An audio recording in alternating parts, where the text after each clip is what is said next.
Sound goes.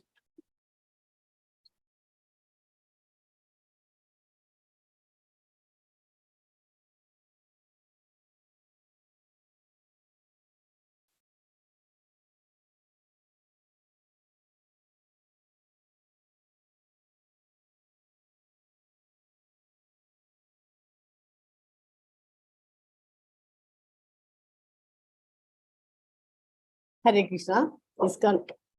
Audio video clear irukka Kamalaji? Clear irukku Mataji. Clear irukku. Hare Krishna. Iskcon Mangaluru சார்பாக பக்தி சதாச்சாருக்கு 3வது வகுப்பு இது. 2 வகுப்பு நடத்தியாச்சு. ஆனா 2 சாப்டர் முடியல. இன்னைக்குதான் முடிக்க போறோம் செகண்ட் சாப்டர். அதுக்கு முந்தி கிளாஸ் ஸ்டார்ட் பண்றதுக்கு முந்தி பிரேயரோட கிளாஸ் ஸ்டார்ட் பண்ணலாம். ஓகே.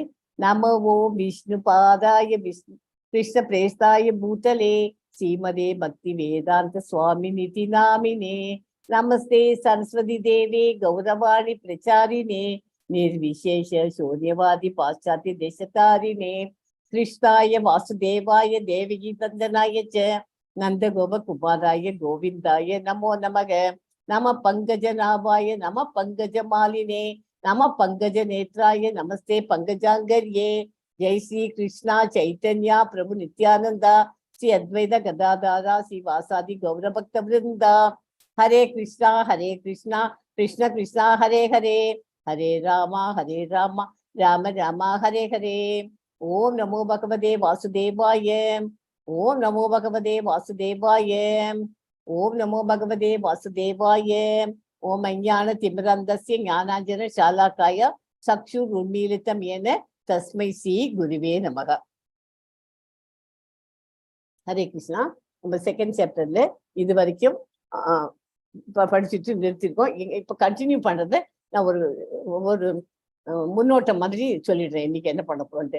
ஒவ்வொரு நாளைக்கும் மினிமம் 4 பேருக்கு நம்ம சாப்பாடு விருந்தினர்களுக்காவது சாப்பாடு வழங்குவது சிரமம் இல்லாம பண்ணணும். அதை பிரசாதம், அதாவது நம்ம சமைக்கிற சாப்பாடு 4 பேர் சாப்பிடணும். விருந்தினர் அனுமதிக்கு அவளுக்கு வந்திருக்கிற கெஸ்டுக்கு விருந்தினருக்கு கொடுத்துட்டு மிச்சம் இருக்கிறது தான் நம்ம எடுத்து சாப்பிட்டுக்கணும். வைஷ்ணவாளர் பிராமணர்கள் மற்றும் வைஷ்ணவர்கள் ஆடம்பரமாக உணவளிப்பார்கள். விருந்தினரின் அனுமதிக்கு பிறகு அவளுக்கு சாப்பாடு போட்டுவிட்டு அப்புறமா நாம் சாப்பிட்டுக்கலாம். இந்த விஷ்ணு மற்றும் போஜாவின் வம்சாவளியில இதை மாதிரி பண்ணுவான்னு பார்த்தோம்.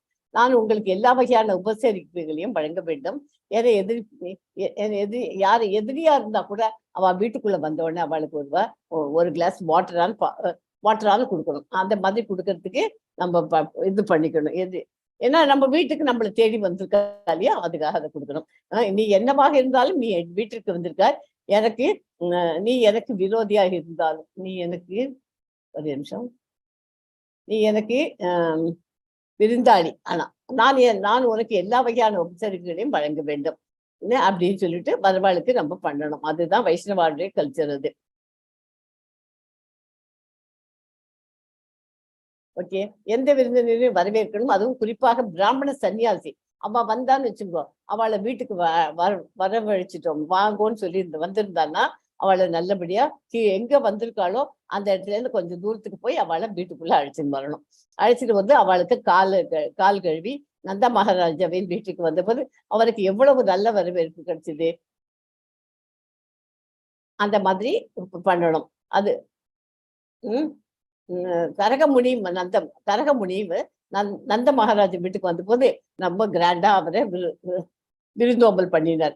எந்த விருந்தினரும் வரவேற்கப்படுவார்கள்.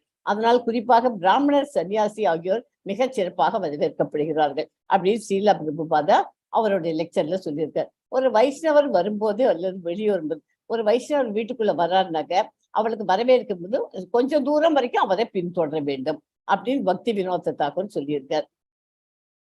ஓகே. புறப்படும் வாகனம் கண்ணில் படாத வரை முடிந்தவரையும் அவரை பின்பற்றி பார்த்துட்டு இருக்கணும். மறுநாள் விமான நிலையத்திற்கு பிரபுபாதாவுடன் சில பக்தர்கள் மட்டுமே அடுத்த நாளைக்கு ஸ்ரீலா பிரபுபாதா போகும்போது செல்ல கோயில் தலைவர்கள் ஏற்பாடு செய்ததாக சுரந்தரா குறிப்பிட்டார். இந்த யோசனை எங்கிருந்து வந்தது பிரபுபாதா கேட்டார். ஒரு துறவி உங்கள் நிறுவனத்தை விட்டு வெளியேறும் போது அங்குள்ள அனைவரும் புறப்பட்டு வாகனத்தை முடிந்தவரை கண்ணுக்கு தெரியாதவரை பின்தொடர வேண்டும் என்று ஸ்ரீமத் பாகவதம் சொல்லியிருக்கு. எனவே அடுத்த நாள் பக்தர்கள் இப்ப கூட நம்ம வீட்டுல யாராவது கெஸ்ட் வந்தானா என்ன பண்றோம், அவளை கீழே போய் அதாவது அபார்ட்மெண்ட்ஸ்ல இருக்கவெல்லாம் கீழே போய் கார்ல இருந்து அவளை இறக்கி அழைச்சின்னு வீட்டுக்குள்ள அழைச்சின்னு வர்றோம். அதே மாதிரி அவ போகும்போது அவளுக்கு போயிட்டு வந்துட்டு போனேன் நன்றி அப்படின்னு சொல்றோம் இல்லையா. அந்த மாதிரி அதே வைஷ்ணவா கல்ச்சர் அப்படியே ஃபாலோ பண்ணிக்கோங்கிற. பக்தர்கள் அனைவரும் பிரபுபாதோடு சேர்ந்து லாஸ் ஏஞ்சல்ஸ் சர்வதேச விமான நிலையத்தின் நீண்ட தாழ்வாரங்கள் வழியாக அவருக்கு பின்னால் கோஷமிட்டு நடனம் ஆடினார்கள். அவர்களுடன் பல மாதங்கள் கழித்து இப்போது அவர் வெளியேறுகிறார். பக்தர்கள் கதறி அழுதார்கள். அதிதி சேவைன்னா என்ன? அறிவிக்கப்படாமல் வர்றா வீட்டுக்கு ஒரு விருந்தாளி அறிவிக்கப்படாமல் வந்தா அது அதித்தின்னு பேரு. இறைவன் தனது பக்தரை சோதிக்க என்ன செய்யக்கூடும் என்பதுதான் அதித்தி என்கிற சம்ஸ்கிருத வார்த்தையின் அர்த்தம். திட்டமிடப்படவில்லை, ஒரு திட்டமிடப்படாத அல்லது எதிர்பாராத விருந்தாளி பரமாத்மாவின் பிரதிநிதியாக கருதப்படுகிறார். ஏனெனில் அவர் அறிவிக்கப்படாமல் வருவது பகவான் தனது பக்தரை சோதித்து எந்த சூழ்நிலையிலும் அவருக்கு சேவை செய்ய தயாராக இருப்பதை பார்க்கணும். ஓகே, அந்த மாதிரி அதித்தியா வீட்டுக்கு ஒரு விருந்தாளி வந்துட்டார்னா நம்ம என்ன வழங்கணும்? வீட்டுல ஒண்ணுமே இல்லாம வீட்டுல எப்போதுமே உணவுப் பொருட்களை வச்சிருக்கணும். இந்த மாதிரி அதித்தி விருந்தினர் வந்த உடனே முதல்ல என்ன பண்ணணும், கொஞ்சம் போல ஒரு கிளாஸ் ஆஃப் ஒரு குவளை நிறைய தண்ணீர் கொடுக்கணும். அட்லீஸ்ட் அதுவாக பத்திரம் புஷ்பம் பலம் பகவானுக்கு கிருஷ்ணருக்கு நம்ம சொல்றோம் இல்லையா, அந்த மாதிரி அட்லீஸ்ட் வாட்டரான முதல்ல கொடுக்கணும். அதுக்கப்புறமா ஏதாவது ஒரு சமையலை பண்ணி கொடுத்துடணும். ஓகே, வைஷ்ணவ இல்லத்தார் கண்டிப்பாக அதித்தி சேவை செய்ய வேண்டும். அதித்தி சேவைக்கும் வைஷ்ணவ சேவைக்கும் உள்ள வித்தியாசம் என்னவென்றால், அதித்தி சேவை என்பது இல்லறத்தார்களின் சமய கோட்பாடுகள் மற்றும் வைஷ்ணவ சேவை என்பது வைஷ்ணவர்களின் சமய கோட்பாடு. ஒரு வைஷ்ணவ இல்லத்தார் கண்டிப்பாக அதித்தி சேவை செய்ய வேண்டும். ஏனெனில் அவர் வீட்டார் என்பதால் விருந்தினருக்கு பணிவிடை செய்ய வேண்டும். வைஷ்ணவர் என்பதால் வைஷ்ணவர்களுக்கு சேவை செய்ய வேண்டும் அப்படின்னு பக்தி வினோத தாக்கூர் சொல்லியிருக்கிறார். குள்ளநரியின் வீடுகள் அழைக்கப்படாத விருந்தினர்கள் சிறிது தண்ணீர் கொடுத்தாலும் வரவேற்கப்படாமல் வெளியேறுகிறார்கள். அந்த மாதிரி ஒருத்தருக்கு வீட்டுக்குள்ள வந்தானா அவ வந்துட்டு நம்ம மூஞ்சியை தூக்கி வச்சுன்னு பேசாம அப்படி எல்லாம் அனுப்பிச்சோன்னு வச்சுக்குவா. அது வயலில் உள்ள துளைகளில் குள்ளநெறிகள்லாம் உட்காந்துக்கும் பாரு, அந்த வீடு தான் நம்ம வீடு அப்படின்னு எக்ஸ்பிளனேஷன் யாருக்கு ஒரு ஸ்ரீமத் பாகவதத்துல சொல்லியிருக்கு. அதனால நம்ம குள்ளநெறி வீடுகளாக இல்லாம நம்ம ஒரு வைஷ்ணவா வீடா நம்ம வச்சுக்கணும். அதுதான் இந்த பாயிண்ட் மீது. விருந்தினர்களை வழிகாட்டுறதுல எப்படி வழிகாட்டலாம்? அவ உட்காந்துக்கோங்க அப்படின்னு சொல்லணும், அவளுக்கு வணக்கம் செலுத்தணும், பிரசாதம் கொடுக்கணும், குறைஞ்சது ஒரு குவளை நீர் கொடுக்கணும், இனிமையான வார்த்தை பேசணும், பிராமணர் அல்லது சந்நிதி விருந்தினருக்கு வழிபாடு செய்யுங்கள், குறைந்தபட்சம் சந்தனக்கட்டையாவது அவளுக்கு கிஃப்டா கொடுக்கணும், பரிவாரங்களை அழைக்கணும், விருந்தினர்களுக்கு இல்லத்தரசி பிரசாதம் விருந்தினர்களுக்கு கொடுத்துட்டு தான் வீட்டுல இருக்கிற இல்லத்தரசி பிரசாதம் எடுத்துக்கொள்ள வேண்டும். ஒரு வைஷ்ணவர் வெளியேறும் போது சிறிது தூரம் அவர்களை பின்தொடர வேண்டும். ஓகே, இதுதான் செகண்ட் சாப்டர் முடியும். இது நான் போன வாரமே பண்ணிருக்கணும், அது நான் பண்ணல, இப்ப அதை முடிச்சுடலாம். ஹரே கிருஷ்ணன்.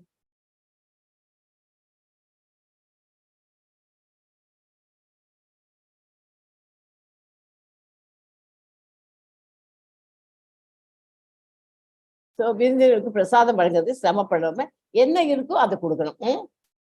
அப்புறம் வேத கோட்பாடுகள் வெளி உள்ளவர்கள் வீட்டில் எப்போதும் விருந்தினர் இருப்பார். என் குழந்தை பருவத்தில் என் தந்தை தினமும் 4 விருந்தினர்களுக்கு குறையாமல் வருவதை நான் பார்த்திருக்கிறேன். அந்த நாட்களில் என் தந்தையின் வருமானம் பெரிதாக இல்லை. இருந்த போதிலும் தினமும் குறைந்தது 4 விருந்தினர்களுக்காவது பிரசாதம் வழங்குவார்கள் என் தந்தை.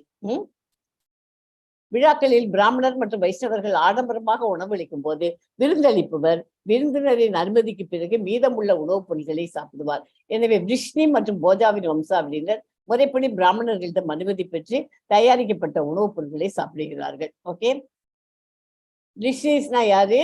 ரெசிடென்ட்ஸ் ஆஃப் துவாரகா, அவள் தான். ஓகே, எனவே உங்கள் எதிரியை வீட்டில் வரவேற்பு. எதிரியா இருந்தாலும் அவ வீட்டுக்கு வந்த உடனே அவளுக்கு நம்ம வாங்கோன்னு உபச்சாரம் பண்ணணும். எதிரிங்கிறதுனால அவளை விட்டுடக்கூடாது. எதிரி ஆனா உங்க வீட்டை தேடின்னு அவ வந்திருக்கா. கிரகே சத்ரும் அபிப்பிராப்தம் விஸ்வஸ்தம் அது அகுதோபியம். அவர் தனக்கு எதிரிக்கு அருகில் இல்லை என்று தன்னை மிகவும் ரகசியமாக உணர வேண்டும். அவருடைய டீலிங் மற்றும் நடத்தை மிகவும் அழகாக இருக்க வேண்டும். ஒழுக்கம் என்னவென்றால், நீ என்னவாக இருந்தாலும் என் வீட்டிற்கு வந்திருக்கிறாய், நீ எனக்கு விருந்தாளி, நான் உனக்கு எல்லா வகையான உபசாரங்களையும் நான் வழங்க வேண்டும் அப்படின்ட்டு நினைச்சுன்னு பண்ணணும். எதிரியா வந்தாலும் வீட்டுக்கு விருந்தாளி இருக்கு அப்படி பண்ணணும். வேத முறைப்படி வீட்டில் சன்னியாசி வரவு இருக்கும் போது பிராமணர் வரவேற்கு இப்ப நான் சொன்னேன் இல்லையா, அதே பாயிண்ட் தான். நிச்சயமாக எந்த விருந்தினரும் வரவேற்கும். ஆனால் குறிப்பாக ஒரு பிராமணர், சன்னியாசி ஆகியோர் மிகவும் சிறப்பாக வரும். இங்க வந்து ஒரு கிருஷ்ணருடைய ஃப்ரெண்டு சுதாமா வந்தா இல்லையா, அப்போ வரும்போது கிருஷ்ணர் போய் அவர் வாசல்ல போய் தான் கூட்டின்னு வந்தார்.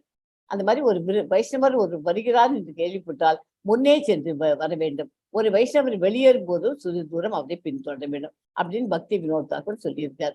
ஓகே, ஒரு பக்தன் வீட்டுக்கு அறிவிக்கப்படாமல் வருவது இறைவன் தனது பக்தனை சோதிக்க என்ன செய்யக்கூடும் என்பதுதான் அதித்தி அப்படிங்கிற வார்த்தையோட அர்த்தம். ஓகே, அவ வந்த உடனே அவளுக்கு எந்த சூழ்நிலையில் அவருக்கு சேவை செய்ய தகாத பார்க்கும் அந்த இந்த புரிதலுடன் எதிர்பார்த்த விருந்தினரை அன்பான வரவேற்பு உச்சரிப்புடன் நாம் வழங்க வேண்டும். எந்த அறிவிப்பும் இல்லாமல் வரும் விருந்தாளி அதித்தி என்பார்கள்.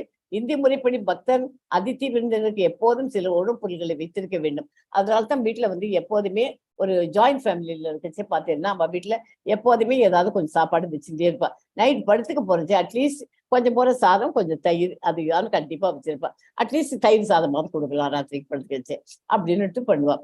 அதனால வீட்டுல வந்து அந்த மாதிரி வச்சிருக்கணும். வைஷ்ணவர்கள் வீட்டுல கண்டிப்பா இருக்கணும்.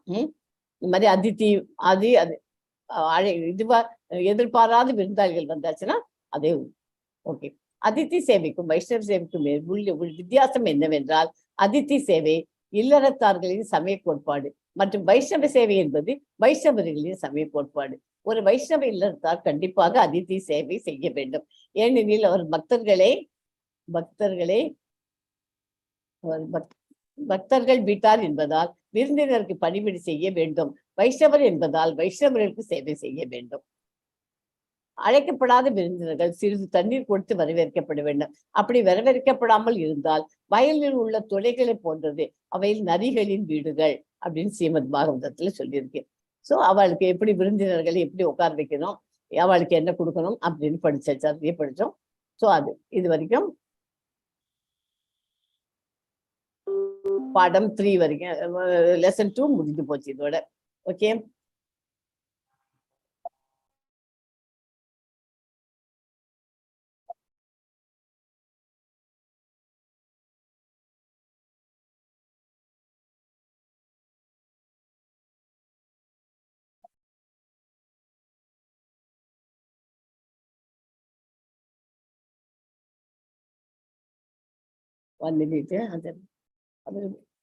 அந்த கைட்லைன்ஸ் பார்த்துட்டு படிச்சோம்னு வச்சுங்களேன், நமக்கு ஈஸியா இருக்கும். தூய்மை மற்றும் உணர்வு, சமையலறை தூய்மை, தூய்மை பெழுதல், அதாவது சுத்தி விசாரம், குளித்தல், ஸ்நானம் பத்தியும் பார்க்க போறோம் இன்னைக்கு. வைஷ்ணவ தூய்மையை பத்தி பார்க்க போறோம். அதாவது தூய்மை மற்றும் உணர்வு. ஜெய்ஸ்ரீ மாதாஜி இந்த ஸ்லோகம் படிக்க பார்க்கலாம். ஓம் அபவித்ரக பவித்ரோ வா சர்வ அவஸ்தாம் ததோ விவா யத் மரே புண்டரீகாக்ஷம் ச பாக்ய அப்யந்திரக சுஷீஹி. புண்டரீகாக்ஷம் படிக்க மாதாஜி? இல்ல நான் படிச்சுட்டு நானே படிச்சுட்டேன். இன்னைக்கு எப்படியாவது 3rd சாப்டர் பண்ணிடணும்.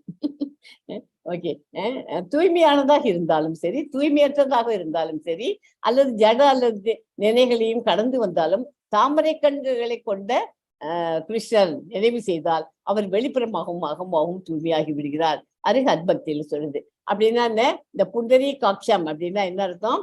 தாமரை கண்களை கொண்ட கிருஷ்ணர், புண்டரி காட்சம். ஓகே, வெளி மற்றும் உள் தூய்மை, அதாவது புற தூய்மை, அக தூய்மைன்னு படிச்சிருக்கோம் நம்ம பகவத்கீதையில. அதேதான் ஆன்மீக வாழ்வில் முன்னேற்றம் அடைய தூய்மை அவசியம். இரண்டு வகையான தூய்மைகள் உள்ளன. வெளி மற்றும் உள்புற சுத்தம். சுத்தம் என்ற வெளிப்புற சுத்தம் என்றால் குளிப்பது என்ற அர்த்தம். ஆனால் அக தூய்மைக்கு எப்போதும் கிருஷ்ணரை நினைத்து ஹரே கிருஷ்ணா மகா மந்திரத்தை ஜபிக்க வேண்டும். இந்த செயல்முறை மனதில் இருந்து கடந்த கர்மாவின் திரட்டப்பட்ட தூசியை சுத்தம் செய்கிறது. நீங்கள் புறக்கணிக்க முடியாது. ஏனென்றால் வெளியே அசுத்தம் என்றால் உள்ளேயும் நீங்கள் அசுத்தத்தையும் காண்பீர்கள். இருபுறமும் சுத்தமாக வைத்திருந்தால் உள்ளேயும் வெளியேயும் ஆரோக்கியமாக இருப்பீர்கள். ஸ்ருண்வதா ஸ்வகதா கிருஷ்ணா புண்ணியா சிரவண கீர்த்தனா ஸ்ருதி அந்தஸ்தோ ஹய அபத்ராணி. அனைத்து அசுப காரியங்களும் சுத்தம் செய்யப்பட வேண்டும். அவை கழுவப்பட வேண்டும். புனித நூல் ஆவதற்கவர் சுச்சியாக இருக்க வேண்டும். சத்திய சமஸ்தம சௌச்சம். ஒருவர் மிகவும் சுத்தமாக இருக்க வேண்டும். அதுதான் பிராமணியம். தூய்மைக்கு தண்ணீர் தேவை, அவ்வளவுதான். தூய்மைக்கு என்ன வேணும்? தண்ணீர் தான் வேணும். அக தூய்மை, புற தூய்மை. அக தூய்மைக்கு ஹரே கிருஷ்ணா மகாமந்திரம் சொல்லணும். புற தூய்மைக்கு தினைக்கும் நம்ம குடிக்கணும், தண்ணியை விட்டு குடிக்கணும். வீட்டுல ஏதாவது கெட்ட காரியங்கள் நடந்திருந்தா வீட்டை தண்ணீரால கழுவி விட்டுறணும். வீட்டுல இருக்கிறவங்க எல்லாரும் குடிக்கணும். இதெல்லாம் வைஷ்ணவாளுக்குன்னு எல்லாருக்குமே அதுக்கு சம்பிரதாயம் உண்டு. ஓகே, எப்போதும் புத்துணர்ச்சி எடுப்பேன். உள்ளேயும் வெளியையும் கழுவி கிளீன் பண்ணி வச்சாச்சுன்னா எப்போதுமே நம்ம ஃப்ரெஷ்ஷா இருக்க முடியும். அந்த புத்துணர்ச்சியுடன் அதை உணராதவரை உங்கள் உங்கள் புத்துணர்ச்சியை உங்களால் மிக அழகாக இந்த பக்கம் தெரிய மாட்டேங்குது எனக்கு. அதான் ஓகே, இவங்களால் மிக அழகாக கிருஷ்ண மகாமந்திரத்தை உச்சரிக்கவோ அல்லது கிருஷ்ணருக்கு சேவை செய்யவோ முடியாது. எனவே தூய்மை அவசியம். ஓகே, துணி சுத்தம், மனம் சுத்தம், உடல் சுத்தம், செயல்பாடுகள் சுத்தம், ஆசை சுத்தம், சிந்தனை சுத்தம், எல்லாமே சுத்தமா இருக்கணும். போட்டுக்கிற துணி அன்னைக்கு தமிழ்ல என்ன சொல்லுவோம், நம்ம ஒரு ப்ராபம், கந்தையானாலும் கசைக்கு கட்டு, கூழானாலும் குளித்து விட்டு குழி அப்படின்னு சொல்லுவோம் இல்லையா, அதேதான் சேம் திங். கந்தையா இதா இருந்தாலும் துணியை துவச்சிட்டு சுத்தமா போட்டுக்கோங்க. மனசும் சுத்தமா வச்சிருக்கலாம். மற்றவங்களுக்கு கெடுதல் நினைக்கிறத பத்தி திங்கே பண்ணக்கூடாது. உடல் சுத்தம், உடல அன்னன்னைக்கு புற தூய்மை, டெய்லி குளிச்சுட்டு ஸ்நானம் பண்ணி உடம்புல இருக்கிற அழுக்க எடுக்கணும். செயல்பாடுகள், நம்ம பண்ற செயல்கள், ஒவ்வொரு செயல்களும் சுத்தமான செயல்களா இருக்கணும். ஆசை வைக்கிறது, ஆசை ஆசை சுத்தம். ஆசைனாக்க கண்டத்துக்கெல்லாம் ஆசைப்படாம நமக்கு ஆன்மீகத்துல முன்னேறணும் அப்படிங்கிற ஆசை இருக்கணும். சிந்தனை சுத்தம், மனசுல சிந்தனை பண்றதும் நம்ம சுத்தமாக இருக்க வேண்டும். அதுதான் இந்த இதுல இம்பார்ட்டன்ட். இது மிகவும் எளிதான விஷயம். பிராமணர்களாக தீட்சை பெற்றவர்கள் நான் இன்றும் பார்க்கிறேன், அவர்கள் சாப்பிட்ட பிறகு கை கழுவ மாட்டார்கள். நிச்சயமாக பிராமணர் அல்லாத குடும்பங்களில் உங்கள் பிறப்பால் இந்த குறைபாடுகள் இருக்கலாம். ஆனால் அது எவ்வளவு காலம் நீடிக்கும்? மிகவும் எளிதான விஷயம். அது ரொம்ப ஈஸியான வே. சாப்பிட்ட உடனே மிகவும் எளிதான விஷயம். ஸ்ரீல பிரபுபாதா சதூதா அப்படிங்கிற சிட்னியில அங்க எழுதுற கடிதம் இது. அவ சாப்பிட்ட பிறகு கை கழுவ மாட்டாரு. பிராமணர் அல்லாத குடும்பங்களில் உங்களுக்கு பிறப்பால் பற்பல குறைபாடுகள் இருக்கலாம். ஆனால் அது எவ்வளவு காலம் நீடிக்கும்? மிகவும் எளிதான விடு. சுத்திகரிக்கப்படாவிட்டால் நாம் பயன்படுத்தும் எதுவும் நம்மை பாசப்படுத்தும். சாப்பிட்ட உடனே கையை கழுவணும், அது ரொம்ப இம்பார்ட்டன்ட் பாயிண்ட். ஓகே, சாப்பிடறதுக்கு முன்னாடியும் கையை கழுவணும், சாப்பிட்ட பிறகும் கை கழுவணும். வேத நாகரிகத்தின்படி அனைத்தையும் எவ்வாறு தூய்மைப்படுத்துவது என்பது பற்றிய சாஸ்திர கட்டளைகள் சுத்திகரிக்கப்படாவிட்டால் நாம் பயன்படுத்தும் எதுவும் நம்மை மாசுபடுத்தும். 5000 ஆண்டுகளுக்கு முன்பு இந்தியாவில் நந்த மகாராஜா போன்ற கிராமங்களில் கூட அவர் வாழ்ந்த கிராமங்களில் கூட மக்கள் பொருள்களை தூய்மைப்படுத்த அறிந்திருந்தனர். இதனால் அவர்கள் மாசுபடாமல் ஜட வாழ்க்கையையும் அனுபவித்தார்கள். முழு வீட்டையும் சுத்தப்படுத்துவது பெண்ணின் முதல் கடமை. வீட்டுல இருக்கிற பொண்ணோட முதல் கடமை என்ன? வீட்டை சுத்தப்படுத்த வேண்டும். உங்களுக்கு தண்ணீர் தேவைப்படுவது போல அது மிகவும் இன்றியமையாதது. அன்னைக்கு நம்ம தண்ணி வேணும் தேடுறோம் இல்லையா, குடிக்கிறதுக்கு தண்ணி, சமைக்கிறதுக்கு தண்ணி. அது மாதிரி வீட்டை சுத்தமா வச்சுக்கிறதும் பெண்களுடைய காரியம். குறிப்பாக வெப்பமண்டல நாடுகளில் வீடு முழுவதையும் சுத்தப்படுத்தவும், உடலை சுத்தப்படுத்தவும், பாத்திரங்களை சுத்தம் செய்யவும், துணியை சுத்தம் செய்யவும் தண்ணீரை மிக அதிகமாக பயன்படுத்துகிறார்கள். அதுவே வேத நாகரிகம், சுத்தம்.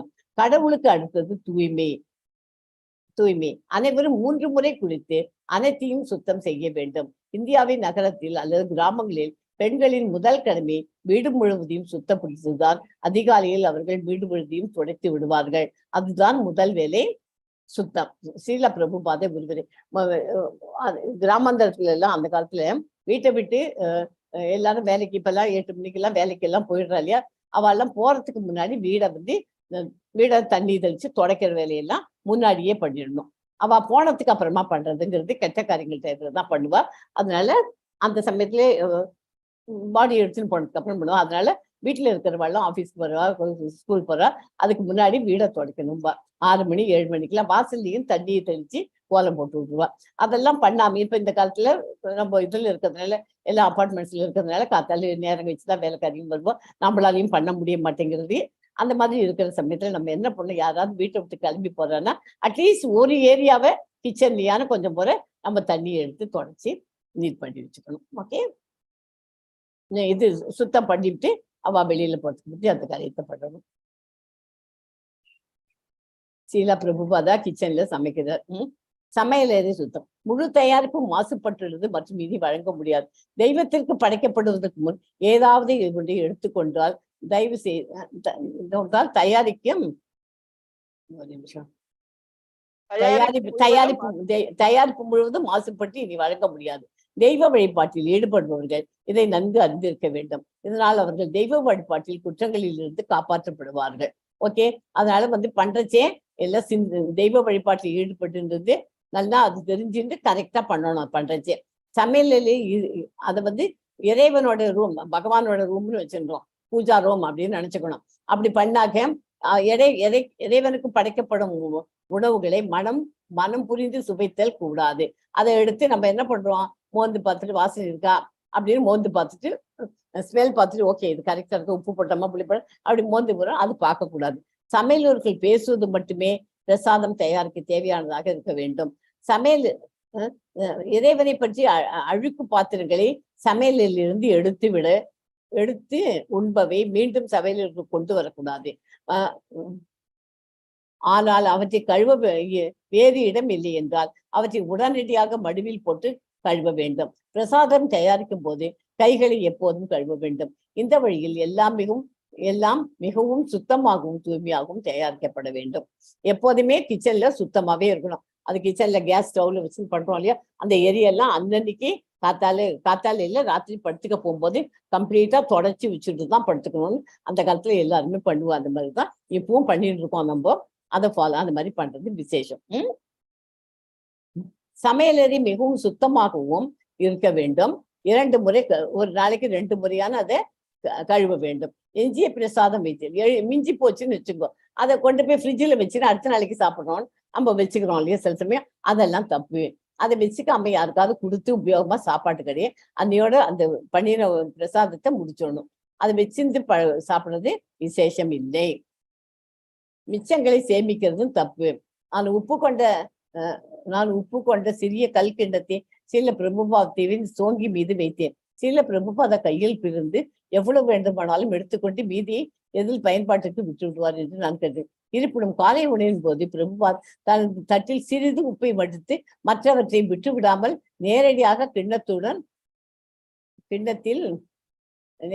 கிண்ணத்தில் பழத்துண்டுகளை நினைத்தார். பிறகு சுத்தம் செய்த போது உப்பு கிண்ணத்தை மற்ற உணவுகளுக்கு பயன்படுத்தினால் சரியாகிவிடும் என்று எண்ணி மேசையின் மேல் வைத்து விட்டேன். மற்ற பக்தர்களும் உரையாடி கொண்டிருந்தாலும் சீல பிரபுபாதை எப்போதும் போல நான் செய்ததை கவனித்து உடனே என்னை கண்டித்தார். என்னை எவ்வனா என்று அழைத்த அவர் எஞ்சிய உணவை சேமிக்கும் நமது மேற்கத்திய உணவு பழக்கத்தை பற்றி குறை கூறினார்.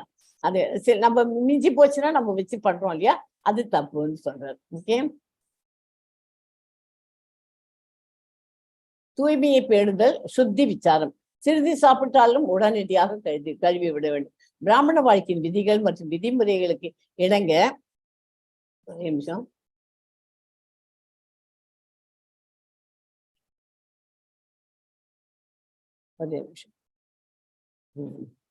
விதிமுறைகளுக்கு இணங்க வேண்டும். முதல் மற்றும் முக்கியமானது தூய்மை. உங்கள் நாட்டில் எத்தனையோ கேவலமான பழக்க வழக்கங்கள் இருக்கின்றன. உதாரணமாக அவர்கள் சாப்பிட்ட பிறகு கை கழுவ மாட்டார்கள். ஒரு பிராமணன் அப்படி செய்ய மாட்டான். அவெல்லாம் அப்படி ஸ்கூல்லயே சாப்பிட்டுட்டு கையெழுத்து கிளம்பணும்னு போயிடுவான். ஆனா ஒரு பிராமணர் என்ன பண்ணுவா, கையை கழுவினா தான் ஆச்சு. அவர்கள் சாப்பிட்ட பிறகு பிராமணன் அப்படி செய்ய மாட்டான். இந்தியாவில் அப்படி செய்தால் அவர் கடுமையாக விமர்சிக்கப்படுவார். எனவே நீங்கள் சிறிது சாப்பிட்டாலும் உடனடியாக கழுவ வேண்டும். நீங்கள் சாப்பிடும் இடத்தையும் அந்த இடத்தையும் நம்மளாம் அந்த காலத்துல தண்ணி தெளிச்சு துடைப்போம் இல்லையா. இந்த வழியில் ஒரு பிராமணனின் பெயர் சுச்சி அல்லது தூய்மையானவர். அதாவது கழிப்பறை அருகில் தண்ணீரில் கழுவுவோம். சோப்புடன் கைகளை கழுவுவோம். பின்னர் கால், முகம் மற்றும் வாய் கழுவுவோம். உங்கள் துணியை தினமும் துவைக்க வேண்டும். குறிப்பாக எந்த துணியும் உறங்க பயன்படுத்தப்படும். உறங்க பயன்படுத்துற துணியை கண்டிப்பாக துவைக்கணும். கைகளை கழுவி பொருட்களை தனித்தனியாக எடுத்துக்கொள்ளுங்கள். நம்ம சாப்பிட்டுட்டே இருக்கச்சே என்ன பண்றோம், அந்த கையாலேயே நம்ம எடுக்கிறோம் சமயத்துல. அந்த மாதிரி எடுக்கக்கூடாது, எல்லாத்தையும் தனித்தனியாக எடுக்கணும். சீல பிரபுபாதா சிறிது பிரசாதம் சாப்பிட்டு முடித்துவிட்டு கோயிலுக்கு கீழே மாலையில் அவருக்கு கொடுக்கப்பட்ட பழக்கூடையுடன் அவரது தட்டை எடுத்துக்கொண்டு என்னிடம் கேட்டார். பழங்களை தெய்வங்களுக்கு கொடுக்க வேண்டும். ஸ்ரீல பிரபுபாதரின் தட்டு கழுவி சுத்தம் செய்யப்பட வேண்டும். தெய்வங்களுக்கு சுத்தம் செய்யப்படும். ஒரு கையில் அவரது தட்டையும் மறு கையில் பழத்தையும் எடுத்துக்கொண்டு நான் கதவை தொடங்கினேன். ஆனால் ஸ்ரீல பிரபுபாதா உடனடியாக என்னை தடுத்தார். சாப்பிட்ட தட்டு அழுக்காக இருப்பதை அவர் சுட்டிக்காட்டினார். நான் அதை எடுத்தேன். அதை தொட்டு என்னை நானே மாசுபடுத்திக் கொண்டேன். பின்னர் தெய்வத்திற்கு அர்ப்பணிக்க வேண்டிய பழத்தை தொட்டேன். கைகளை கழுவிவிட்டு பொருள்களை தனியாக எடுத்து சொல்ல சொன்னார். ஓகே, கையை தனியா கழுவிக்கோங்க, ஒவ்வொன்றையும் தனித்தனியா எடுத்துட்டு போகும். அழுக்கு கைகளால ஆடைகளை மாசுபடுது. அழுக்கு கை இருந்ததுன்னா ஆடைகளையும் அது மாசுபடுத்தும். மதிய உணவு பிரசாதத்தை எடுத்துக்கொண்ட பிறகு ஸ்ரீல பிரபுபாதா சிறிது நேரம் தனது அருகில் நிம்மதியாக அமர்ந்திருந்தார். பின்னர் அவர் தனது பிற்பகல் தூக்கத்திற்கு ஓய்வெடுக்க வேலைக்காரர்களின் அறை வழியாக தனது படுக்கை அறைக்கு சென்றார். நானும் பக்தர்களும் வேலையாட்கள் அறையில் மதிய உணவை எடுத்துக் கொண்டிருந்தோம். அவர் உள்ளே வந்ததும் நாங்கள் வணக்கம் செலுத்தினோம். நான் தரையில் உட்கார்ந்து ஒரு கிண்ணத்தில் இருந்து ஒரு கரண்டியால் சாப்பிட்டுக் கொண்டிருந்தேன். நான் மீண்டும் மண்டியிட்டபடி நான் கரண்டியை கீழே வைத்து என் முழங்காலில் என் கையை வைத்தேன். உடனே ஸ்ரீல பிரபுபாதா என்னை பார்த்து, ஓ நீ சாப்பிடுகிறாயா என்றார். ஒரு குழந்தை தனது ஆடைகளை அழுக்கு கையால் அசுத்தப்படுத்துவதை விளக்குவது போல அவர் தனது உடலின் வெவ்வேறு இடங்களில் கையை வைத்தார். ஸ்ரீல பிரபுபாதா நிகழ்வு புதுடெல்லியில இப்படி பேசினார். ஆச்சமனம், இருமல் அல்லது தும்மல் தூங்கி சாப்பிட்டு குளித்த பின் ஆடை உடுத்திய யாராவது கொஞ்சம் மியூட் பண்ணிக்கோங்கம்மா, கொஞ்சம் சவுண்டு டிஸ்டர்பன்ஸா இருக்கு ப்ளீஸ். எச்சில் துப்பிய அல்லது சாலையில் நடந்து சென்ற பின் சிறுநீர் கழித்த பின் அல்லது மலம் கழித்த பின் சண்டாளர்கள் மற்றும் நிலைச்சர்களிடம் பேசிய பிறகு ஆச்சமனம் செய்ய வேண்டும். ஒருவர் சாப்பிடுவதற்கு முன்பும் சாஸ்திரம் படிப்பதற்கு அல்லது மத செயல்பாடுகளுக்கு முன்பும் ஆச்சமனத்தை செய்ய வேண்டும். பஞ்சரத்ன பிரதீபா அதுல தூய்மையின் 6 பிரிவுகளை பத்தி சொல்லியிருக்கு. அதுல சத் சுத்தி அதை பத்தி தான் அது. 12 அசுத்தங்கள், கொழுப்பு, விந்து, ரத்தம், மஞ்சை, சிறுநீர் அல்லது மலம் ஆகிய முதலிய 6 அசுத்தங்களை தொடர்பு கொண்ட பிறகு ஒரு நபர் பூமி அல்லது சோப்பு மற்றும் தண்ணீரை கொண்டு உடலை தூய்மைப்படுத்தி கொள்ள வேண்டும். விந்து, ரத்தம், மஞ்சை, சிறுநீர் அல்லது மலம், இந்த 6த்துக்கும். மூக்கில சளி, மொத்தமா சளி, கண்ணீர், வியர்வை, காதுல இருக்கிற மெழுகு அழுக்கு எடுக்கிறோம் இல்லையா, மற்றும் கண்களில் இருந்து வெளியேறும்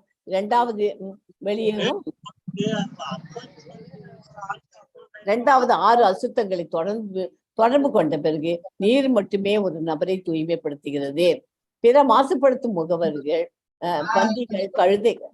பிளீஸ் மியூட் பண்ணிக்கோங்கம்மா. கமலாஜி கொஞ்சம் பார்த்து மியூட் பண்ணிடுங்கம்மா. ஹரே கிருஷ்ணா.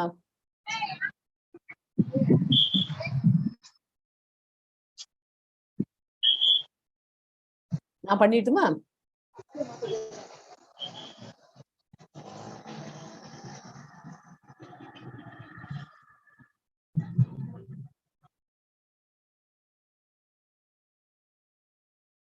மூக்கின் சளி, கண்ணீர், வியர்வை, காது அது மாசுபடுத்தும் முகவர் பன்றிகள், கழுதைகள், நாய்கள் மற்றும் காகங்கள் போன்ற தாழ்ந்த விலங்குகள், மது உச்சினா அதாவது உணவு எச்சங்கள், நெருங்கிய உறவினர்களின் பிறப்பு அல்லது இறப்பு, இறுதி சடங்குகளில் புகை, பாவச் செயல்கள், இதெல்லாம் பஞ்சரத்ன பிரதீபா தூய்மை மற்றும் தூய்மையற்ற தன்மை, சுத்தி விசாரம், மனு சமயத்தில் இருந்து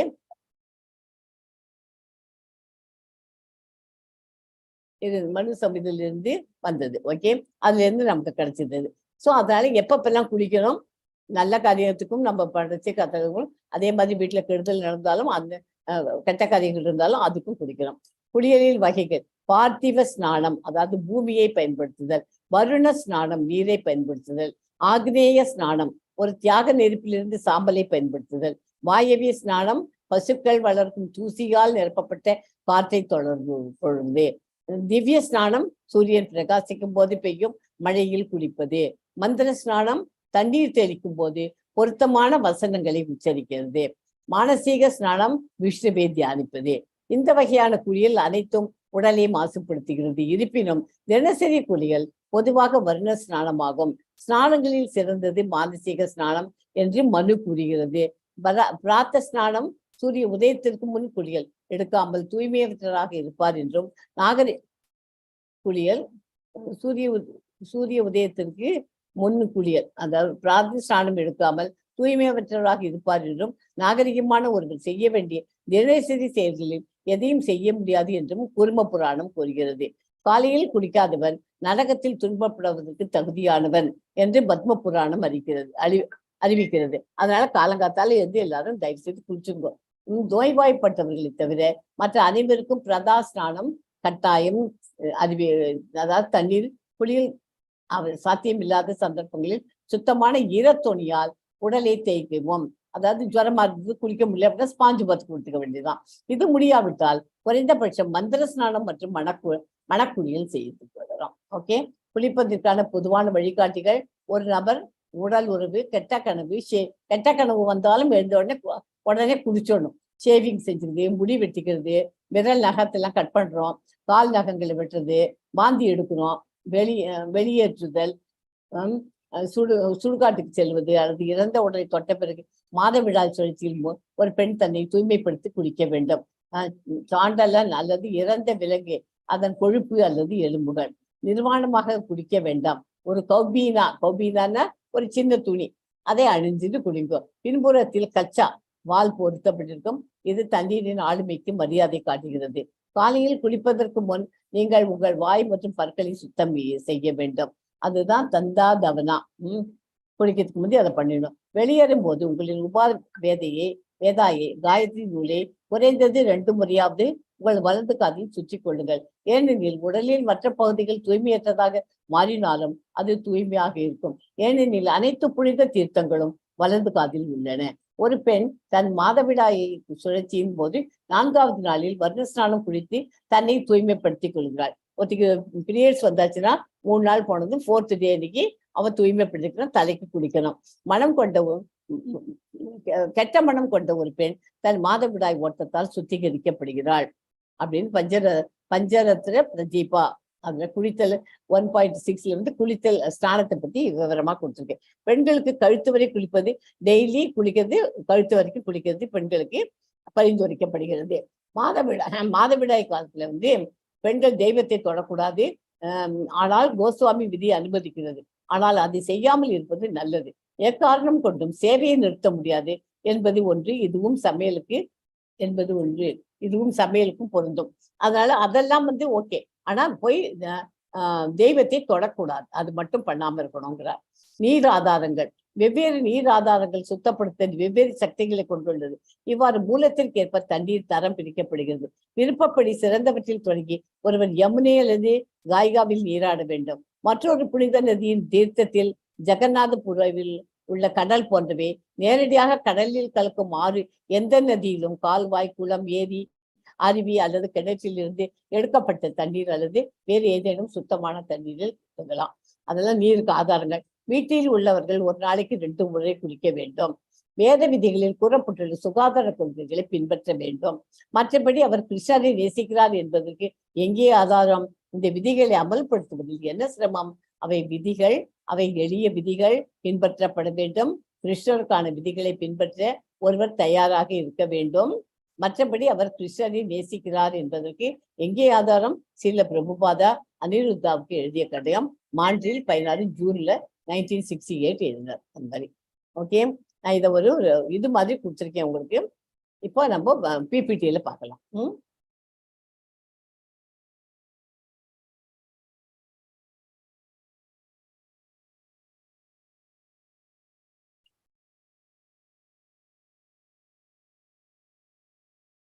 ஸோ இந்த சாப்டர் வைஷ்ணவ தூய்மை, 3rd சாப்டர். தூய்மை மற்றும் உணர்வு, சமையலறை தூய்மையை பேணுதல், சுத்தி விசாரம், குளித்தல். இது 4 தான் இன்னைக்கு பார்க்க போறோம். நான் ஒரு அவுட்லைன் கொடுத்தாச்சு, இதுல எப்படி கொடுத்துருக்கு பார்க்கலாம். ஏஸ்மா ஜெயஸ்ரீ மாதாஜி படிக்கும். ஹரே கிருஷ்ணா மாதாஜி. ஹரே கிருஷ்ணா. ஓம் அபவித்ரக பவித்ரோ வா சர்வ அவஸ்தாம் ததோபி வா ய ஸ்மரேத் புண்டரீகாக்ஷம் ச பாக்ய அப்யந்த்ரக பிரகபசுஷி. தூய்மையானதாக இருந்தாலும் சரி, தூய்மையற்றதாக இருந்தாலும் சரி, அல்லது ஜடவாழ்வின் அனைத்து நிலைகளையும் கடந்து வந்தாலும் தாமரை கண்களை கொண்ட கிருஷ்ணரை ஒருவர் நினைவு செய்தால் அவர் வெளிப்புறமாகவும் அகமாகவும் தூய்மையாகி விடுகிறார். சுந்தரி காட்சம், தாமரை கண்களை கொண்ட கிருஷ்ணரே. ஹரிபக்தி விலாசா 3.47. ஹரே கிருஷ்ணா. இதையும் படிங்க, வெளி மற்றும் உள் தூய்மை. ம். ஒரு 4 வெளி ஸ்லைட் நீங்களே வெளி படிங்க. ஓகே. வெளி மற்றும் உள் தூய்மை. ஆன்மீக வாழ்வில் முன்னேற்றம் அடைய தூய்மை அவசியம். 2 வகையான தூய்மைகள் உள்ளன, வெளி மற்றும் உள்.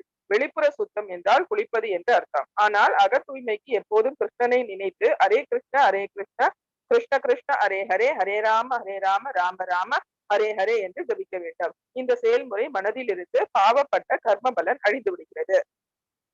பகவத்கீதை 13வது சாப்டர். நீங்கள் புறக்கணிக்க முடியாது. ஏனென்றால் வெளியே அசுத்தம் என்றால் உள்ளேயும் நீங்கள் அசுத்தத்தை காண்பீர்கள். இருபுறமும் சுத்தமாக வைத்திருந்தால் உள்ளேயும் வெளியும் ஆரோக்கியமாக இருப்பீர்கள்.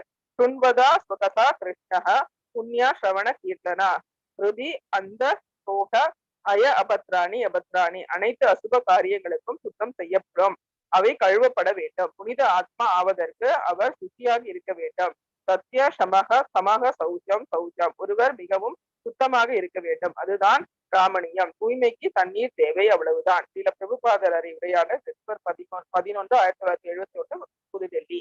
இதுல எல்லாமே அதே விவரமாவே வந்துட்டு, அதனால தனியா எக்ஸ்பிளனேஷன் அவசியம் இல்லை இல்லையா? ஒரு வாட்டி வேற படிச்சாச்சு அதே இது.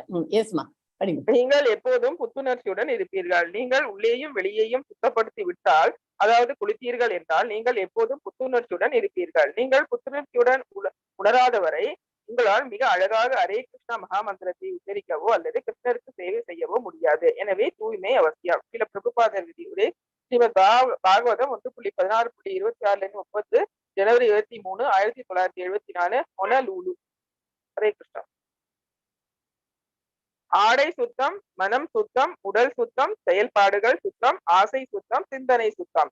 தூய்மை எப்போதும் சுத்தமாக இருங்கள். 3 முறை குளிக்கவும். ஆடை சுத்தம், மனம் சுத்தமாக, உடல் சுத்தமாக, செயல்பாடுகள் சுத்தமாக, சுத்தமான ஆசை, சுத்தமாக நினைப்பது எல்லாம் சுத்தமானது. மாசு இல்லை. ஆனால் பந்தப்பட்ட மனிதன் மேலே கூறப்பட்டுள்ள அனைத்திலும் சுத்தமாக உள்ளேன் என்று கூறிவிட்டு கருமையா செயல்படுகிறார். சில பிரபுபாதர் விரிவுரை ஸ்ரீமத் பாகவதம் 1.16.26 ஜனவரி 23, 1974. சுத்தம்ங்கிறது அவ்வளவு இம்பார்ட்டன்ட்ங்கிறதுக்கு சொன்னார். பிராமணர்களாக தீட்சை பெற்றவர்களை நான் இன்றும் பார்க்கிறேன். அவர்கள் சாப்பிட்ட பிறகும் கை கழுவ மாட்டார்கள். நிச்சயமாக பிராமணர் அல்லாத குடும்பங்களில் பிறப்பால் பல குறைபாடுகள் இருக்கலாம். ஆனால் அது எவ்வளவு காலம் நீடிக்கும்? இது மிகவும் எளிதான விஷயம். இது சாப்பிட்ட உடனே கை கழுவுறதுங்கிறது ரொம்ப இம்பார்ட்டன்ட். இது வேற யாரும் அடுத்து படிக்கிறீங்க? வேற மாதாஜி யார்? காயத்ரி படிக்கிறீங்களா? படிங்க. படிக்கிறேன் மாதாஜி. சுத்திகரிக்கப்படாவிட்டால் நாம் பயன்படுத்தும் எதுவும் நம்மை மாசுபடுத்தும். இவை வேத நாகரிகத்தின்படி அனைத்தையும் எவ்வாறு தூய்மைப்படுத்துவது என்பது பற்றிய சாஸ்திர கட்டளைகள். சுத்திகரிக்கப்படாவிட்டால் நாம் பயன்படுத்தும் எதுவும் நம்மை மாசுபடுத்தும். 5000 ஆண்டுகளுக்கு முன்பு இந்தியாவில் நந்த மகாராஜா போன்ற கிராமங்களில் கூட மக்கள் பொருட்களை தூய்மைப்படுத்த அறிந்திருந்தனர். இதனால் அவர்கள் மாசுபடாமல் ஜட வாழ்க்கையையும் அனுபவித்தனர். ஸ்ரீமத் பாகவதம் 10.5.4. இதையும் படிங்க. ஒரு 4-5 ஸ்லைட் படிங்க. நீங்க முழு வீட்டையும் சுத்தப்படுத்துவது பெண்ணின் முதல் கடமை. உங்களுக்கு தண்ணீர் தேவைப்படுவது போல அது மிகவும் இன்றியமையாதது. குறிப்பாக வெப்பமண்டல நாடுகளில் வீடு முழுவதையும் சுத்தப்படுத்தவும், உடலை சுத்தப்படுத்தவும், பாத்திரங்களை சுத்தம் செய்யவும், துணியை சுத்தம் செய்யவும் தண்ணீரை மிக அதிகமாக பயன்படுத்துகிறார்கள். அதுவே வேத நாகரீகம். சுத்தம் கடவுளுக்கு அடுத்தது தூய்மை. அனைவரும் 3 முறை குளித்து அனைத்தையும் சுத்தம் செய்ய வேண்டும். இந்தியாவில் நகரத்தில் உள்ள கிராமங்களில் பெண்களில் முதல் கடமை வீடு முழுவதையும் சுத்தப்படுத்துவதுதான். அதிகாலையில் அவர்கள் வீடு முழுவதையும் துடைத்து விடுவார்கள். அதனால் முதல் வேலை சுத்தம். சமையலறை சுத்தம் மற்றும் இனி வழங்க முடியாது. முழு தயாரிப்பும் மாசுபட்டுள்ளது. தெய்வத்திற்கு படைக்கப்படுவதற்கு முன் ஏதாவது ஒன்றை எடுத்துக்கொண்டால் தயாரிப்பு முழுவதும் மாசுபட்டு இனி வழங்க முடியாது. தெய்வ வழிபாட்டில் ஈடுபடுபவர்கள் இதை நன்கு அறிந்திருக்க வேண்டும். இதனால் அவர்கள் தெய்வ வழிபாட்டில் குற்றங்களில் இருந்து காப்பாற்றப்படுவார்கள். இது ரொம்ப முக்கியமான விஷயம். ஸ்ரீமத் பாகவதம் பொருள் 9.6.2. சமையல் அறையை இறைவனின் அறை போல் கருத வேண்டும். சமையல் அறையை இறைவன் அறையாக கருத வேண்டும். சமையல் அறையில் யாரும் காலணி அணியக்கூடாது. இறைவனுக்கு படைக்கும் உணவுகளை மனம் புரிந்து சுவைத்தல் கூடாது. சமையலறைக்குள் போவது பிரசாதம் தயாரிக்க தேவையானதாக இருக்க வேண்டும் அல்லது இறைவனை பற்றி இருக்க வேண்டும். அழுக்கு பாத்திரங்களை சமையலறையிலிருந்து எடுத்து உண்பவை மீண்டும் சமையலறைக்குள் கொண்டு வரக்கூடாது. ஆனால் அவற்றை கழுவ வேறு இடம் இல்லை என்றால் அவற்றை உடனடியாக மடுவில் போட்டு கழுவ வேண்டும். பிரசாதம் தயாரிக்கும் போது கைகளை எப்போதும் கழுவ வேண்டும். இந்த வழியில் எல்லாம் மிகவும் சுத்தமாகவும் தூய்மையாகவும் தயாரிக்கப்பட வேண்டும். சமையலறை மிகவும் சுத்தமாகவும் இருக்க வேண்டும். தினமும் 2 முறை கழுவ வேண்டும். சமையலறை மிகவும் நேர்த்தியாகவும் சுத்தமாகவும் இருக்க வேண்டும். தினமும் 2 முறை கழுவி நன்றாக தண்ணீர் விட்டு சுத்தப்படுத்த வேண்டும். நீங்கள் சமையலறையை பார்த்தால் பூஜை அறையை பார்த்தது போல இருக்கும். பிரசாதம் மிகவும் சுத்தமாக தயாரிக்கப்பட்டு பின்னர் தெய்வத்திற்கு அர்ப்பணிக்கப்பட்டு பிறகு நீங்கள் எடுத்துக் கொள்ளுங்கள். தானாகவே உங்கள் மனம் தூய்மை அடைகிறது. ஸ்ரீல பிரபுபாத அறை உரையாடல் ஏப்ரல் 22, 1976, மெல்போர்ன். எஞ்சிய பிரசாதம் வைத்தல். வழங்கப்பட்ட எந்த உணவையும் மீண்டும் குளிர்சாதன பெட்டியில் வைக்கக்கூடாது. நீங்கள் எவ்வளவு சாப்பிட முடியுமோ அவ்வளவு தயார் செய்ய வேண்டும். மற்றும் பிரசாதம் கொடுத்த பிறகு குளிர்சாதன பெட்டியில் அல்லது சமையலறையில் எதையும் மீண்டும் வைக்கக்கூடாது. குளிர்சாதன பெட்டி எப்போதும் மிகவும் சுத்தமாக இருக்க வேண்டும். ஒவ்வொருவரும் தங்களால் இயன்ற அளவு மட்டும் செய்து கொள்ள கவனமாக இருக்க வேண்டும். இது உங்கள் நாட்டில் உள்ள ஒரு நடைமுறை என்று எனக்கு தெரியும். ஆனால் கோயில்களிலோ அல்லது கிருஷ்ண உணர்வுள்ள நபர்களின் வீடுகளிலோ ஒரு நபர் இது போன்ற அசுத்தமான பழக்கங்களில் ஈடுபடக்கூடாது. கூடுதலாக ஏதேனும் உணவு இருந்தால் அதை தனியாக வைக்க வேண்டும். சமையலறைக்குள் இல்லாமல் தனி குளிர்சாதன பெட்டி இருந்தால் அதில் வழங்கப்படாத உணவுகள் எதுவும் இல்லை என்றால் எஞ்சியிருக்கும் பிரசாதத்திற்கு அத்தகைய சிறப்பு குளிர்சாதன பெட்டியை நீங்கள் வைத்திருக்கலாம். ஆனால் வழங்கப்படாத தயாரிக்கப்படாத உணவுகள் போன்ற அதே குளிர்சாதன பெட்டிக்குள் இதை வைக்கக்கூடாது. அதுக்கு தனியா ஒரு இது வச்சுக்கணும். அததான் அந்த காலத்துல எல்லாம் என்ன பண்ணுவா, கிச்சன்ல மடி சமையல் அப்படின்னு சொல்லிட்டு ஒரு ஸ்டவ்வே தனியா வச்சிருப்பான். அதுலதான் மடியா இருக்கிறவெல்லாம் சமைச்சு சாப்பிடுவான். அவன் பூண்டு வெங்காயம் எல்லாம் சேர்க்க மாட்டா இல்லையா. வயசானவாள்லாம் அந்த காலத்துல அப்படிதான் பண்ணிட்டு இருப்பான். அதனால தனியா வச்சு சமைச்சுதான். அதனால மடி சமையலுக்குன்னு ஒரு இடமே தனியா இருக்கும். அந்த மாதிரி பண்ணி அதுல அவன் சாப்பிட்டுட்டு அப்போ அந்த வேலைக்கு மட்டும்தான் அவன் சமைச்சுப்பான். அந்த மாதிரி பண்ணுவான். இப்போ இந்த நமக்கு மிஞ்சி போயிடுது. அந்த மிஞ்சி போயிடுறது இந்த காமனா ஒரே ஃப்ரிட்ஜில் தான் வைக்கிறோம். அதுல மற்றதுல யூஸ் பண்ணாத சாப்பிடாத ஐட்டங்கள்லாம் நிறைய புதுசு ஃப்ரெஷ்ஷா இருக்கு இல்லையா. அதோட இந்த சாப்பிட்ட மிச்சத்தை கொண்டு போய் வைக்கிறது. அதுக்கு வேணா தனியா ஒரு ஃப்ரிட்ஜை வச்சுக்கோங்கிறார். நமக்கு எவ்வளவு கன்செஷன் கொடுக்குறாரு. மிச்சங்களை சேமிக்கிறது பிடிக்கும். மிச்சங்களை சேமிக்கிறது. நான் உப்புஜாடி கொண்ட சிறிய கல் கிண்ணத்தை ஸ்ரீல பிரபுபாதரின் மேஜை மீது வைத்தேன். ஸ்ரீல பிரபுபாதர் எவ்வளவு உப்பு வேண்டுமானாலும் பயன்பாட்டிற்காக எடுத்துக்கொண்டு மீதியை எதிர்கால விட்டு விடுவார் என்று நான் கருதினேன். இருப்பினும் காலை உணவின் போது ஸ்ரீல பிரபுபாதர் கூறினார், மேஜை மீது மொத்த உப்பையும் கொண்டு வந்து வைக்கக்கூடாது என்று கூறினார்.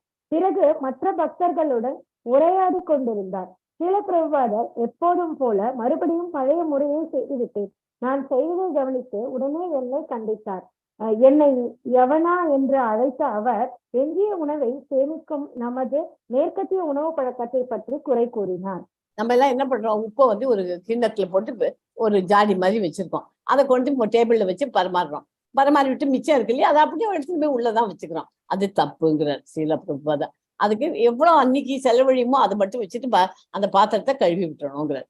அந்த மொத்த உப்பையும் அப்ப அந்த மிச்சம் இங்க சாப்பிட்டுட்டு அந்த உப்பு இருக்கு இல்லையா, அந்த உப்பை நம்ம கிச்சன்ல போய் வச்சாக்க அதை அடுத்த நாளைக்கு அதுல வச்சு சமைக்க கூடாது. அந்த உப்பு யூஸ் பண்ணக்கூடாதுங்கிறார். உங்களுக்கு ரொம்ப நல்ல பாயிண்ட் அது. எஸ்மா. வேற யாராவது படிக்கிறீங்களா? ஹரே கிருஷ்ணா. ஹரே கிருஷ்ணா மாதாஜி. எஸ்மா. யாருமா?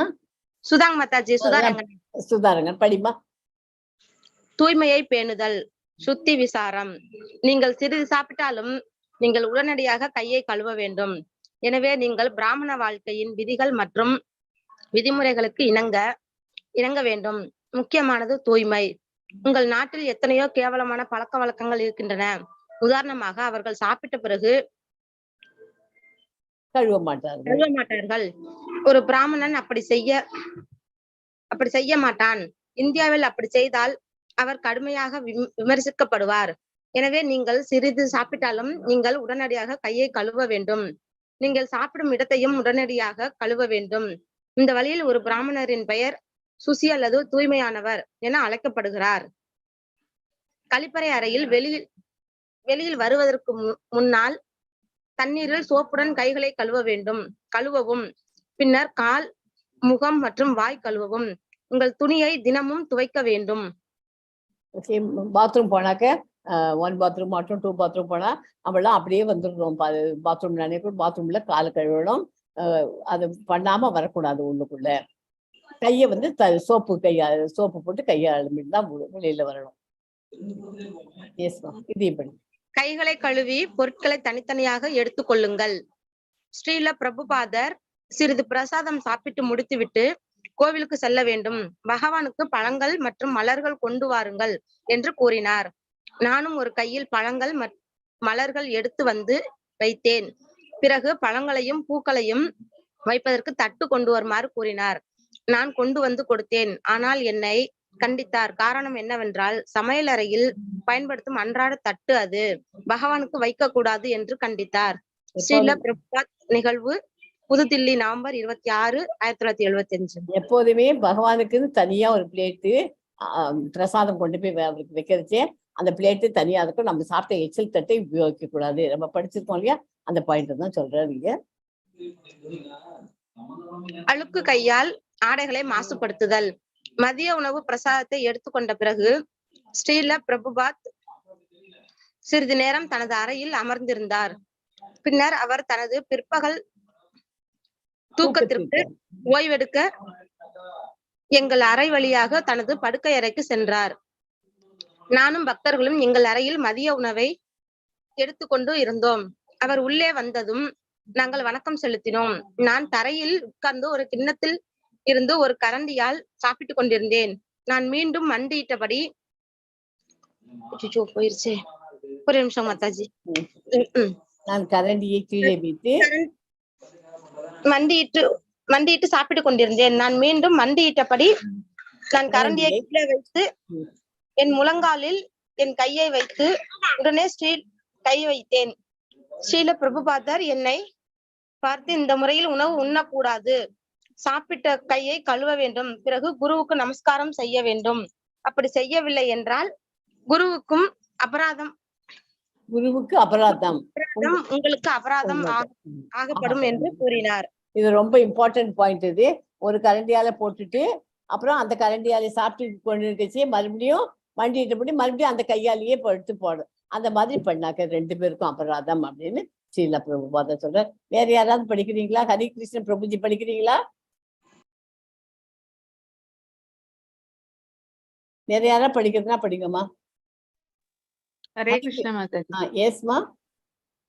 இருமல் அல்லது தும்மல், தூங்கி சாப்பிட்டு குடித்த பின், குளித்த பின், ஆடை உடுத்தி, எச்சில் துப்பிய அல்லது சாலையில் நடந்து சென்ற பின், சிறுநீர் கழித்த பின் அல்லது மலம் கழித்த பின், சண்டாளர்கள் மற்றும் மிலேச்சர்களிடம் பேசிய பிறகு ஆச்சமனை செய்ய வேண்டும். ஒருவர் சாப்பிடுவதற்கு முன்பும், சாஸ்திரம் படிப்பதற்கு அல்லது மத செயல்பாடுகளுக்கு முன்பும் ஆச்சமனை செய்ய வேண்டும். ரொம்ப இம்பார்ட்டன்ட். ஜென்ஸ் எல்லாம் பிரபுஜிஸ் எல்லாம் இந்த மாதிரி பண்ணணும் கண்டிப்பாக. 12 அசுத்தங்கள். 12 அசுத்தங்கள் மனு சம்ஹிதாவில் இருந்து. கொழுப்பு, விந்து, ரத்தம், மஜ்ஜை, சிறுநீர் அல்லது மலம் ஆகிய முதல் 6 அசுத்தங்களை தொடர்பு கொண்ட பிறகு ஒரு நபர் சோப்பு தண்ணீரை கொண்டு உடலை தூய்மைப்படுத்திக் கொள்ள வேண்டும். மூக்கின் சளி, கண்ணீர், வியர்வை, காது மெழுகு மற்றும் கண்களில் இருந்து வெளியேறும் 2வது 6 அசுத்தங்களை தொடர்பு கொண்ட பிறகு நீர் மட்டுமே ஒரு நபரை தூய்மைப்படுத்திக் கொள்ள வேண்டும். பிற மாசுபடுத்தும் முகவர்கள், பன்றிகள், கழுதைகள், நாய்கள் மற்றும் காகங்கள் போன்ற தாழ்ந்த விலங்குகள், மது, உச்சினா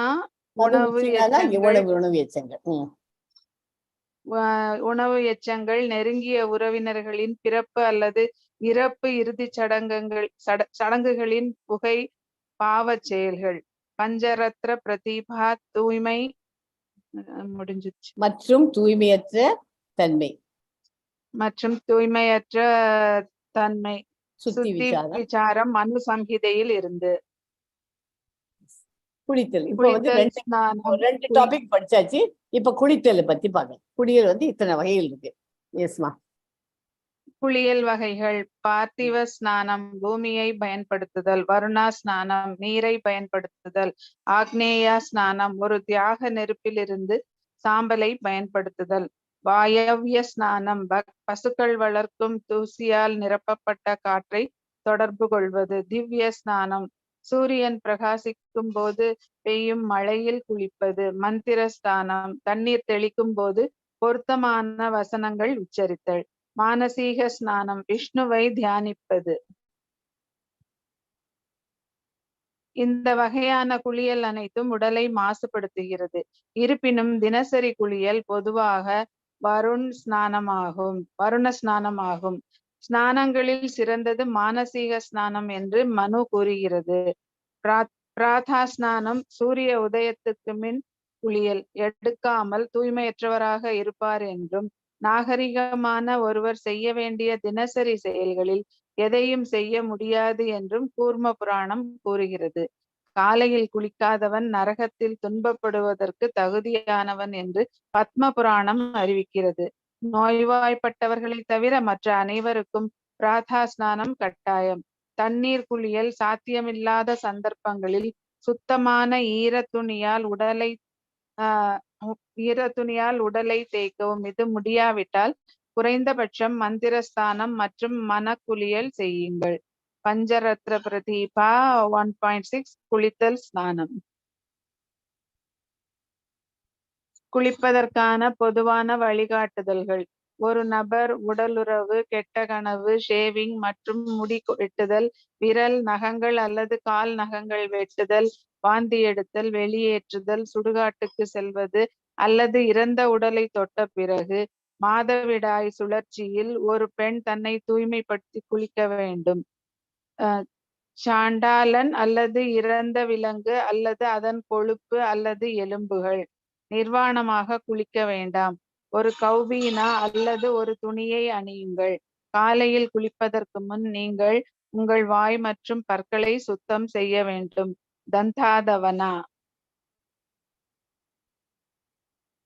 வெளியேறும் போது உங்களின் உபாவேதாவை காயத்ரி நூலை குறைந்தது 2 முறையாவது உங்கள் வலது காதில் சுற்றி கொள்ளுங்கள். ஏனெனில் உடலின் மற்ற பகுதிகள் தூய்மையற்றதாக மாறினாலும் அது தூய்மையாக இருக்கும். ஏனெனில் அனைத்து புனித தீர்த்தங்களும் வலது காதில் உள்ளன. ஒரு பெண் தனது மாதவிடாய் சுழற்சியின் போது 4வது நாளில் வருண ஸ்நானம் குளித்து தன்னை தூய்மைப்படுத்தி கொள்கிறாள்.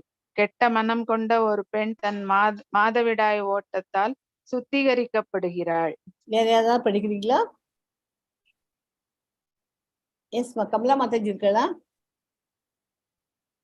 வேற யாராவது படிக்கிறதுனா படிங்க. ஓகே மாதாஜி. நீங்க 2 பேர். பெண்களுக்கு கழுத்து வரை குளிப்பது சாதாரணமாக பரிந்துரைக்கப்படுகிறது.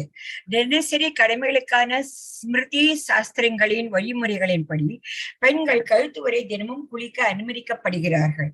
ஈரமான முடியின் நிறை சளியை ஏற்பட்டுக்கூடும் என்பதால் தலையில் உள்ள முடிய தினமும் கழுவ வேண்டிய அவசியம் இல்லை. எனவே பெண்களுக்கு கழுத்து வரை குளிப்பது பொதுவாக பரிந்துரைக்கப்படுகிறது. மேலும் அவர்கள் சில சந்தர்ப்பங்களில் மட்டுமே உள்குளியல் செய்வார்கள்.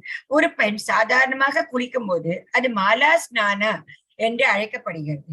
மேலும் அவள் முழு குளியல் எடுப்பது உட்பட தலை அது சிராசுனான என்று அழைக்கப்படுகிறது. இந்த நேரத்தில் அவள் தலையில் பூசுவதற்கு போதுமான எண்ணெய் தேவைப்படுகிறது. அதுதான் ஸ்மிருதி சாஸ்திரம். ஸ்ரீமத் பாகவதம் 3.23.31 பொருள் இது. மாதவிடாய் காலம். ஸ்மார்த்த விதியின்படி மாதவிடாய் காலத்தில் பெண்கள் தெய்வத்தை தொடக்கூடாது. ஆனால் கோஸ்வாமி விதி அனுமதிக்கிறது. ஆனால் அதை செய்யாமல் இருப்பது நல்லது. எக்காரணம் கொண்டும் சேவையை நிறுத்த முடியாது என்பது ஒன்று. இதுவும் சமையலுக்குத்தான். நீர் ஆதாரங்கள். வெவ்வேறு நீர் ஆதாரங்கள் சுத்தப்படுத்தப்பட்ட வெவ்வேறு சக்திகளை கொண்டுள்ளன. இவ்வாறு மூலத்திற்கேற்ப தண்ணீர் தரம் பிரிக்கப்படுகிறது. விருப்பப்படி சிறந்தவற்றில் தொடங்கி ஒருவர் யமுனை அல்லது காய்காவில் நீராட வேண்டும். மற்றொரு புனித நதியில் ஒரு தீர்த்தத்தில் ஜெகநாதபுரேவில் உள்ள கடல் போன்றது. நேரடியாக கடலில் கலக்கும் ஆறு. எந்த நதியிலும் கால்வாய், குளம், ஏரி, அருவி அல்லது கிணற்றில் இருந்து எடுக்கப்பட்ட தண்ணீர் அல்லது வேறு ஏதேனும் சுத்தமான தண்ணீர். வீட்டில் உள்ளவர்கள் ஒரு நாளைக்கு 2 முறை குளிக்க வேண்டும். வீட்டார் மற்றும் வானப்பிரஸ்தர்கள் ஒரு நாளைக்கு 2 வேளை குளிக்க வேண்டும். பிராதர் மத்தியாக்னயோ ஸ்நானம் வானப்பிரஸ்த கிரகஸ்தையோ. ஒரு சன்னியாசி தினமும் 3 முறை குளிக்க வேண்டும். ஒரு பிரம்மச்சாரி ஒரு நாளைக்கு 1 முறை மட்டுமே குளிக்க வேண்டும். ஒருவரால் தண்ணீரில் குளிக்க முடியாமல் போகும் போதெல்லாம் ஹரே கிருஷ்ண மந்திரத்தை உச்சரித்து நீராடலாம். வேத விதிகளில் கூறப்பட்டுள்ள சுகாதார கொள்கைகளை பின்பற்றுங்கள். ஒருவர் இந்தியாவில் வாழ்ந்தாலும் சரி, இந்தியாவிற்கு வெளியே இருந்தாலும் சரி, அவர் வேத கொள்கைகளை பின்பற்றவில்லை என்றால் அவர் யவனா அல்லது மிலேச்சா என்று அழைக்கப்படுகிறார். வேத விதிகள் மற்றும் ஒழுங்குமுறைகளில் குறிப்பிட்டுள்ள சுகாதார கொள்கைகளை உண்மையில் பின்பற்றாத ஒருவர் பல தொற்று நோய்களுக்கு ஆளாக நேரிடும். இந்த கிருஷ்ண உணர்வு இயக்கத்தில் உள்ள மாணவர்கள் வேத கொள்கைகளை பின்பற்ற அறிவுறுத்தப்படுவதால் அவர்கள் இயற்கையாகவே சுகாதார மாணவர்களாக மாறுகிறார்கள். ஸ்ரீமத் பாகவதம் 4.27.24 பொருள். ஓகே, இதெல்லாம் ரொம்ப இம்பார்ட்டன்ட். இதெல்லாம் ஒவ்வொரு பாயிண்ட்டும் ஈஸியா இது மாதிரிதான் இருக்கு. அதை ஒண்ணு எக்ஸ்பிளைன் பண்றதுக்கு ஒண்ணும் இல்லை, அப்படியே புரியுது இல்லையா? என்னவா? S my. வேற யாராவது படிக்கிறீங்களா? மாதாஜிஸ், பிரபுஜிஸ், எனக்கு யார் பேரும் தெரியல எனக்கு இதுல. எஸ் மா. படிக்கிறேன் மாதாஜி. யாருமா? நிர்மலா மாதாஜி. எஸ், நிர்மலா மாதாஜி படிங்க.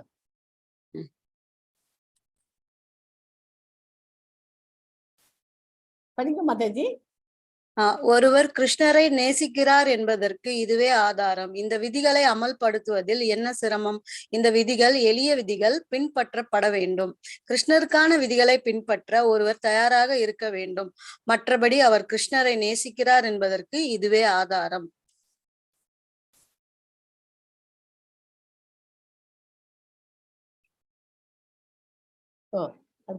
படிக்கலாமா? இல்ல இல்ல, அது அடுத்த சாப்டர்மா. ஓகேம்மா, இதோட இந்த சாப்டர் முடிச்சுக்கலாம். ஓகே, சாப்டர் 3 முடிச்சாச்சு. நம்ம 3 கிளாஸ் நடந்திருக்கு, 3 சாப்டர் முடிச்சுக்கணும்னு நினைச்சு அந்த மாதிரி பண்ணியாச்சு.